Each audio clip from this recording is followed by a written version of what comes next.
ready to talk about the books I read this month. Hello everybody, welcome back to my channel. My name is Izzy. If you are new, hey. Usually whenever I do my monthly reading wrap-ups, I like to do it kind of like in the style of like whenever you last see me or when I've just finished a book, I will explain it. I didn't do that this month. I didn't do it. So I am doing the classic sitting here going through all the books that I read this month. Honestly, I didn't read as much as I thought. I only read 6 books. Indulge me and let's talk about all of the books that I read in August. Oh my god, the lighting just changed drastically. I'm so sorry that the lighting will just be changing. It's gonna happen. Sorry. The first book that I read was A Flicker in the Dark by Stacy Willingham. So this book is about a girl, and when she was 12, her father was committed of murdering 6 girls. That like obviously traumatized her. She's like, whatever, my dad was a serial killer.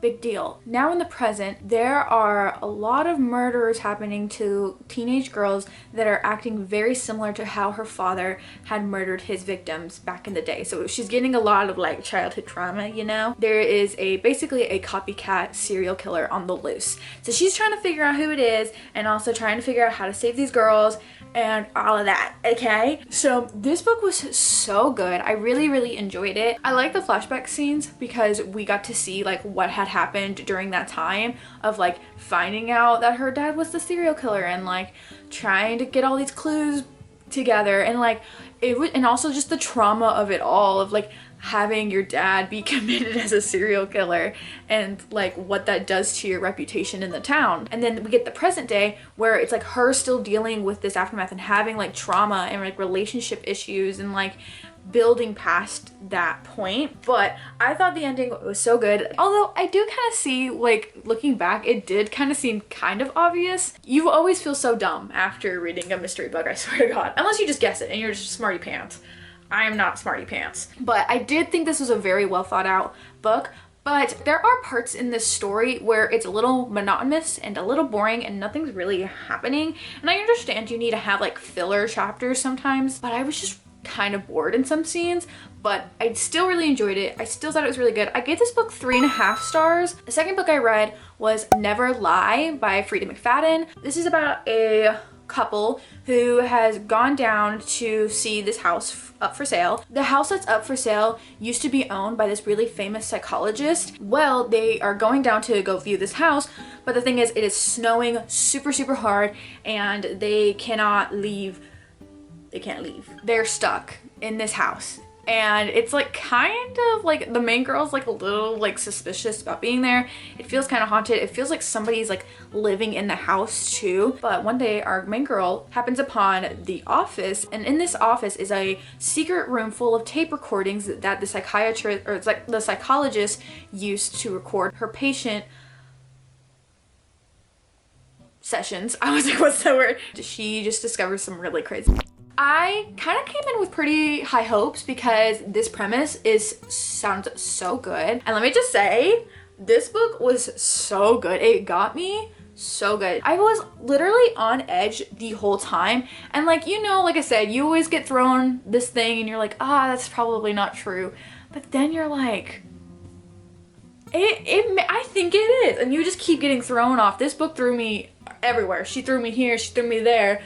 She threw me everywhere. I was getting beaten up by this book, but I loved it. It was so good. I gave this book 4.5 stars. Definitely one of my favorite thrillers I've ever read, and I really liked it. So the next book I read was The Wall of Winnipeg and Me by Mariana Zapata. This is about this girl named Vanessa, and she is a assistant to this really famous NFL player. At this point, Vanessa is like fed up with him, and she's so tired of working as an assistant to him, so she decides to quit. But Aiden comes back to want her back. It doesn't say on the back of the book what like a big trope that's in here, which whenever I read it I was shocked because I didn't realize that that's what this book was going to be about. But I guess I'll leave that trope up to you for mystery. If you, I mean, you could Google it. I loved this book. I read this book so fast. It was so entertaining. I absolutely adored the relationship that was built in here. It was so good. From where it started to how it ended,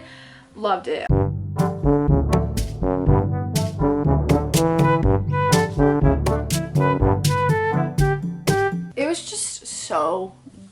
Like I don't know. I don't know what it was. I don't know what it was about this. It just got me so good. And I was thoroughly just obsessed with this book. It's like quiet love kind of too. Like if you've ever read The Right Move and it's like acts of service, quiet love kind of vibe, that's the same thing. I gave this book 5 stars.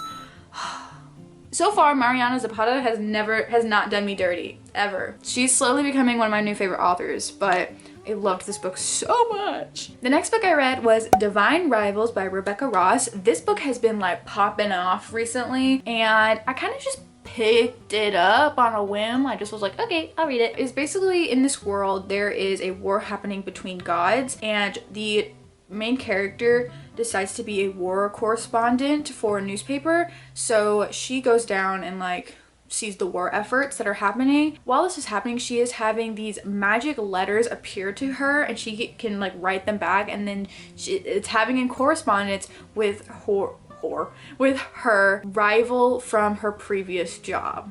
That's all I'll say. Oh my god, this book was so good. The hype is so real with this book. It was so good. Very all-encompassing romance, but it felt so romantic, I guess.